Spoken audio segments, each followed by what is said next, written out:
ரூபாய் செக் 10 நாள்ல திருப்பி கொடுத்துடணும். நிச்சயமா கொடுத்துறேன்டா. அது சரி, ஆபீஸுக்கு தானே வர சொன்ன, இங்கேயே வந்தீங்க. வந்திருப்பா, அங்க கொலைகாரனுங்களா இருக்கானுங்க, எதுக்கு அங்க போகணும்னு வீட்டுக்கு வந்துட்டேன். கொலைகாரனுங்க இருக்கானுங்களா? யார சொல்றீங்க? அதெல்லாம் ஒண்ணு இல்ல அருள், வழக்கமா வளர மாட்டேன், அப்படி வளர்க்க வரேன். சித்தப்பா, நீங்க எதையோ மறைக்கிறீங்க, உண்மையை சொல்லுங்க, அப்பதான் செக்க கொடுப்பேன்.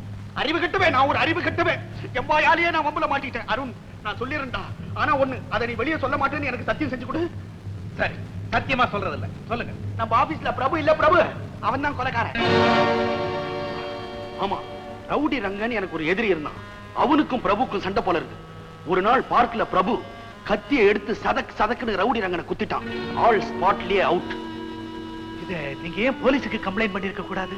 பக்கத்துல இருந்து பார்த்தவன் தெரிஞ்சா கோர்ட்டு, ஜெயிலு, போலீஸ் ஸ்டேஷன் அங்க இங்கன்னு அலையணும். இதெல்லாம் எனக்கு ரொம்ப பயம், அதனால தான் ஒதுங்கிட்டேன். டேய் அருண் கண்ணா, இதெல்லாம் வெளியே நீ யாருக்கிட்டையும் சொல்லிடாத. சத்தியம் பண்ணிருக்கேன், சொல்ல மாட்டேன். செக்க கொடுத்துறா. இந்தாங்க. நான் வரட்டா கண்ணு?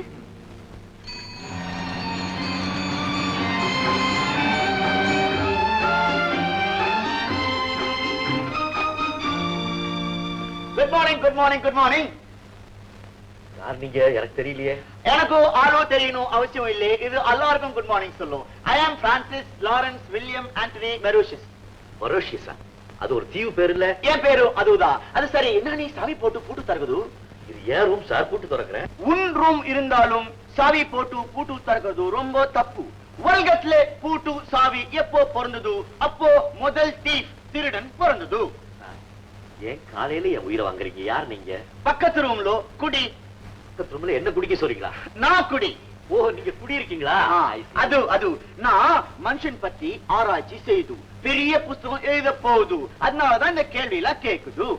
மனுஷனை பத்தி ஆராய்ச்சி பண்ணி பெரிய புஸ்தகம் எழுத போறீங்களா? அது நல்ல அறுப்பு கேஸ் தான். அது சரி, உன் பேர் என்ன சொல்றது? நான் சொல்லலீங்களே. இப்போ சொல்லு. பிரபு. பர்பு. சார், அது சாம்பாருக்கு போடுறது, இது என் பேரு Prabhu. Prabhu, very good name, very good name. எந்த ஊரு? பெங்களூர். என்ன தொழில்? சார், உங்களுக்கு சம்பந்தம் இல்லாத விஷயத்தெல்லாம் ஏன் கேக்குறீங்க? மனுஷ ஆராய்ச்சி, பெரிய புஸ்தகம், கேள்வி. என்ன பிரபு, ஐயா கிட்ட என்ன தகராறு? ஐயாவா? யாரு? எனக்கு ரொம்ப வேண்டியவர், பெரிய கோடீஸ்வரர். மேனேஜர், இந்த ஆளு பேரு தெரியுது பருப்பு, ஊரு தெரியுது பெங்களூரு. தொழில் என்ன? தொழில் ஒண்ணு இல்ல, இப்ப கொஞ்ச நாள் சும்மா தான் இருக்காரு. ஏன் சும்மா இருக்குது? அது எது, முன்ன வேலைக்கு இருந்த இடத்துல கொஞ்சம் மனஸ்தாபம், அதனால வேலையை விட்டுட்டு பெங்களூர்ல இருந்து மெட்ராஸ்க்கே வந்துட்டான். ட்ரெயின்ல வந்தது? டிக்கெட் வாங்கிட்டு தான் வந்தான். இந்த ரூம்ல தான் தங்கி இருக்கான். என் கிளாஸ்மேட், ரொம்ப நல்லவன். பழக்கமா வர்றவங்க யாராவது ரூம கேட்டு வந்துட்டாங்கன்னா ரூம காலி பண்ணிட்டு வெராண்டால வந்து படுத்துக்குவான். அவனால யாருக்கும் எந்த விதமான ட்ரபிளும் இருக்காது. என் கதையை தெரிஞ்சுக்கிட்டீங்களா? மனித ஆராய்ச்சிக்கு இவ்வளவு போதும் இல்ல? ஒரு சின்ன ஐடியா கிடைச்சது, வேற எதுவும் தெரியணும், நான் உன்னை வந்து கேக்குது. கேக்குதா? நான் இல்லப்பா. யாருப்பா அது? அட்டை? என்னப்பா பண்றது, இந்த மாதிரி ஆளுங்கிட்டு தானே பணம் எக்கச்சக்கமா போய் மாட்டிக்கிட்டு இருக்கு. அதுலயும் அவர் ஒரு மாதிரி எக்ஸென்ட்ரிக்கா? நான் நினைச்சேன். என்ன பிரபு, சாப்பிட்டியா? சின்ன மேட்டர். என்ன? இன்னைக்கு ராத்திரி இந்த ரூம்ல ஒரு கிளப் டான்சர் வந்து தங்குறாங்க. அவங்க வழக்கமா இந்த ரூம்ல தான் தங்குறது. அதனால இன்னைக்கு மட்டும் இந்த ரூமை காலி பண்ணி கொடுத்தீங்கன்னா கொஞ்சம் நல்லா இருக்கும். போலீஸ், நான் காலி பண்ணிட்டு வராண்டாவில் படுத்துக்கிறேன்.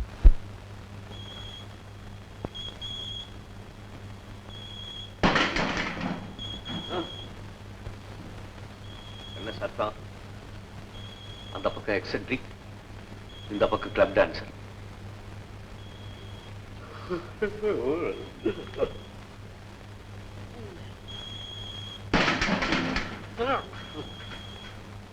என்னடா ரூம்லயே டான்ஸ் ஆடுறாளா? என்ன சத்தம்? எனக்கு பயமா இருக்கு. எனக்கு தான் பயமா இருக்கு. உள்ள வரீங்களா? ஏன்? ரூம்ல என்னமோ சத்தம் கேக்குது. திருடுனா பேயான்னு புரியல. ரூமை செக் பண்ணி பாருங்க.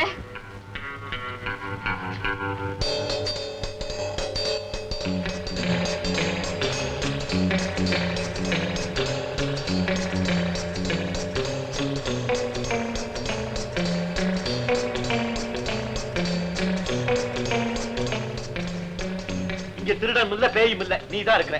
வெளியா போறீங்க? இத பாருங்க, எனக்கு ரொம்ப பயமா இருக்கு. இங்கே படுத்துருங்க சார். வாட்?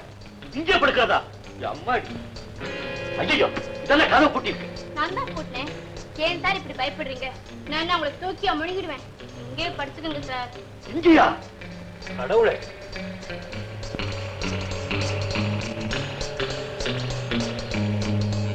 இந்தாங்க. வீண் ரொம்ப வேலைக்கு வாங்குற மாதிரி பேசாம மேனேஜரை கூப்பிட்டு பார்க்க சொல்லியிருக்கலாம்.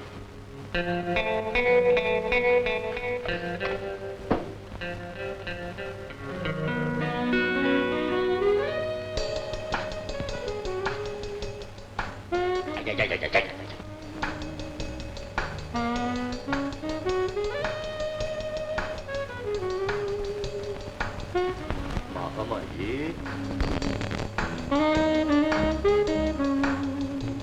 காளியாயி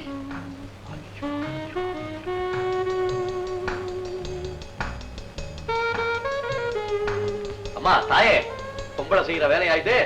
எல்லா தத்துவமும் இதுக்குள்ளதான் அடக்கம்.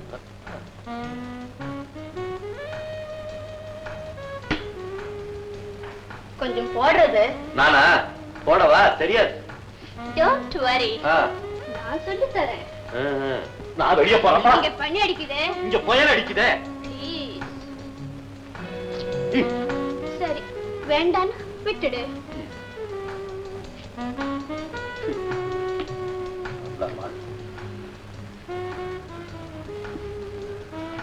ஏய் மிஸ்டர். என்னக்கா? உன் பேர் என்ன? என் பேரா? James Bond. ஓ 12. கிண்டலா? பேர் எதா இருந்தா என்ன? ஆளு நல்ல அழகா ஹேண்ட்ஸமா இருக்கீங்க. எங்க அம்மா கூட இப்படித்தான் சொல்லுவாங்க.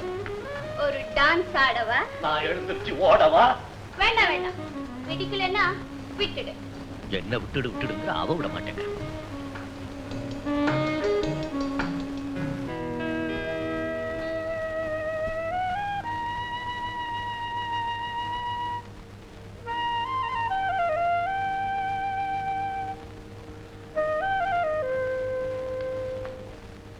மேடம்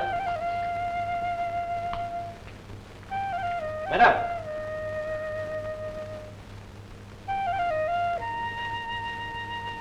மேடம்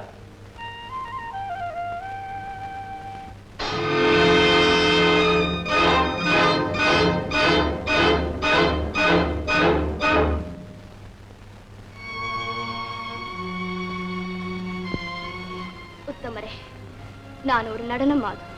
உற்றார் உறவினர் யாரும் எனக்கு இல்லை. எப்படியாவது வாழ்ந்தே தீர வேண்டிய வரிசையை சேர்ந்தவள் நான். இந்த வாழ்விலும் எனக்கு வெறுப்பு தட்டுவிட்டது. தற்கொலை செய்து கொள்ளலாம் என்ற முடிவோடுதான் ஹோட்டலுக்கு வந்தேன். சாவுக்கு முன்னால் உங்களோடு ஒரு முறை சந்தோஷமாக இருக்கலாம் என்றுதான் இரவு அப்படி நடந்து கொண்டேன். மன்னித்து விடுங்கள்.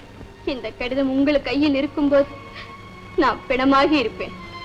இந்த கடிதத்தோடு 30,000 ரூபாய் பணம் வைத்திருக்கிறேன். இதை நீங்கள் எடுத்துக்கொள்ளலாம். கடைசியாக ஒரு வேண்டுகோள், என் பிணத்தை தேடி கண்டுபிடித்து உங்கள் கையால் அடக்கம் செய்து விடுங்கள். ஒரு நல்லவரின் கையால் எனக்கு கொள்ளி கிடைக்க வேண்டும் என்பதுதான் இந்த அபலையின் ஆசை. செய்வீர்களா? என்ன இதெல்லாம்? இந்த லெட்டர் பாரு.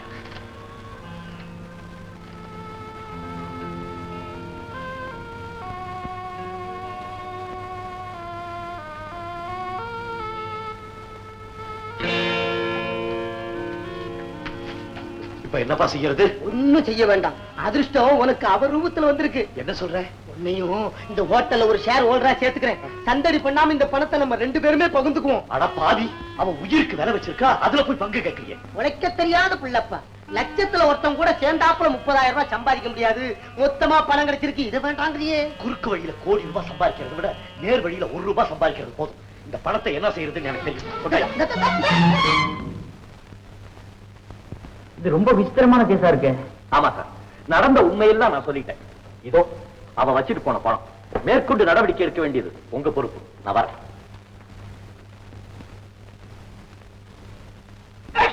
Excellent mister பர்பு. மத்தவன் காசுக்கு ஆசைப்படாத முதல் ஆளு, ஃபர்ஸ்ட் மேன் நான் ஒண்ணுதான் பார்க்கணும். என்ன சொல்றீங்க? அத பாரு.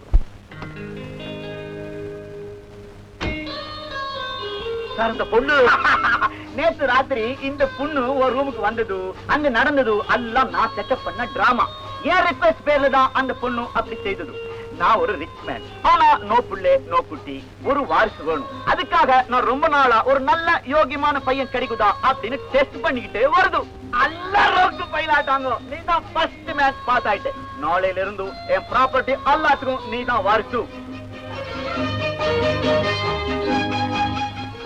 நான் ஒண்ணு கனவு காணலையே.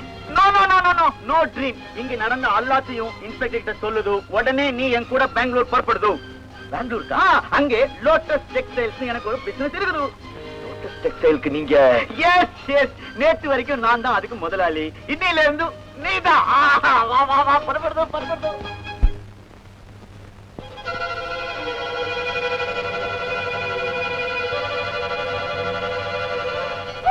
ஐயோ, என்ன மந்திரசாலை புத்தகம் படிக்கிறீங்க? மேஜிக் கத்துக்க போறீங்களா? டாக்டர் சொல்லி விட்டாச்சா? குண்டூர்ல ராமிரெட்டின்னு ஒரு தெலுங்கு மந்திரவாதி இருக்கிறாராம். அவர்கிட்ட ஒரு மந்திர சட்டம் இருக்கலாம். அதை போட்டுக்கிட்டா நாம யாரு கண்ணுக்கும் தெரிய மாட்டோமா. ஆனா நாம மட்டும் எல்லாரையும் பார்க்கலாம். அந்த மாதிரி எனக்கு மட்டும் ஒரு சட்டம் கிடைச்சா அதை மாட்டிக்கிட்டு யார் யார் என்னென்ன தப்பு பண்றாங்கன்னு கரெக்டா கண்டுபிடிச்சிருவேன். வேண்டாம் வேண்டாம், அந்த மாதிரி சட்டையெல்லாம் போட்டுக்காதீங்க. அப்புறம் கழட்ட முடியாம திண்டாடுவீங்க. அதெல்லாம் ஒண்ணு இல்ல. முதல்ல 5 நிமிஷம் தான் கேட்க முடியாதான். அப்புறம் சுலபமா எப்போனாலும் கேட்டுக்கலாம். ஐயோ, இது பாருங்க, இந்த அநியாய ஆசையெல்லாம் வேண்டாம். ஒழுங்கா உங்க தொழில பாருங்க.